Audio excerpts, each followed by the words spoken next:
상을 일으키는 문제의 물질이었죠. 이것도 내분비 교란 물질로 분류됩니다. 자, 그래서 10번의 답은 4번이었어요.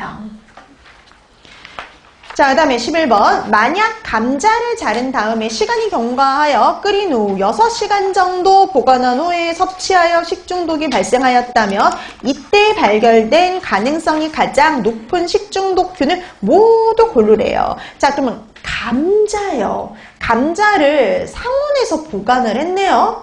이게 장시간 보관을 했을 때 식중독이 발생했다면 가장 가능성이 높은 식중독균은 그랬네요. 전분식품에서 가열하고 난 다음에 이렇게 문제가 될 수 있다라고 하면은 대표적으로 뭐냐면은 스타필로코커스 포도당 구균하고요. 세레우스의 구토용들을 의심해 볼 수가 있겠죠.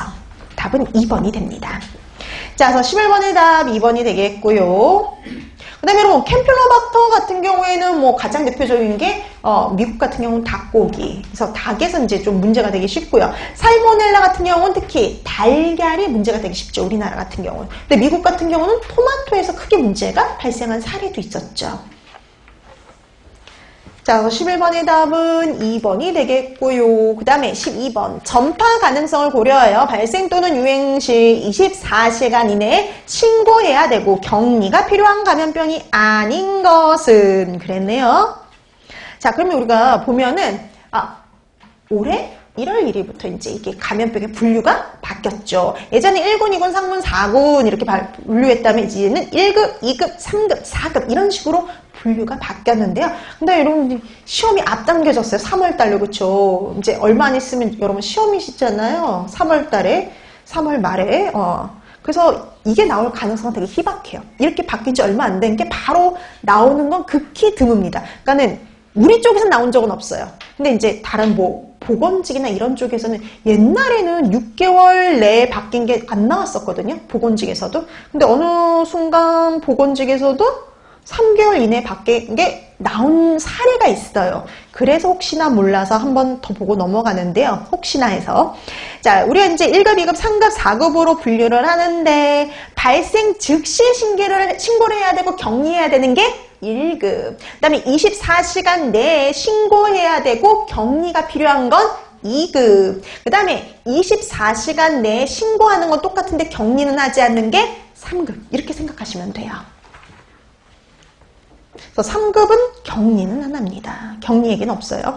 자, 그럼 이 중에서 그럼 24시간 이내에 신고하고 격리가 필요하다. 그럼 이거는 2급이에요. 그래서 이건 보기에서 2급 법정 감염병이 아닌 것은 이렇게 물어보는 거죠. 우리가 2급 법정 감염병이 아닌 거 콜레라, 결핵, 장티푸스, 디프테리아.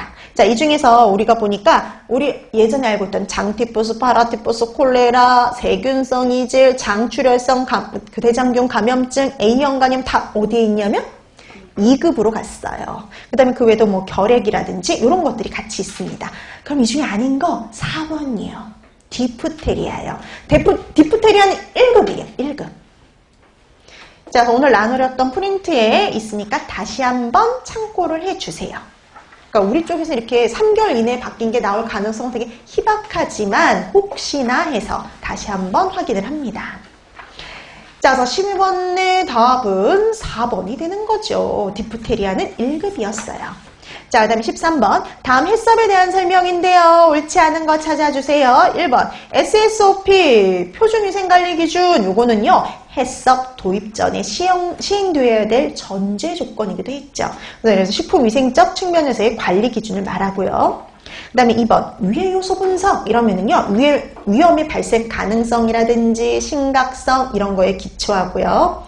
그 다음에 관리 대상 위해 요소 1개에 대해서 1개의 CCP만을 설정을 합니다. 그 다음에 모든 CCP에 대해서 반드시 적어도 1개 이상의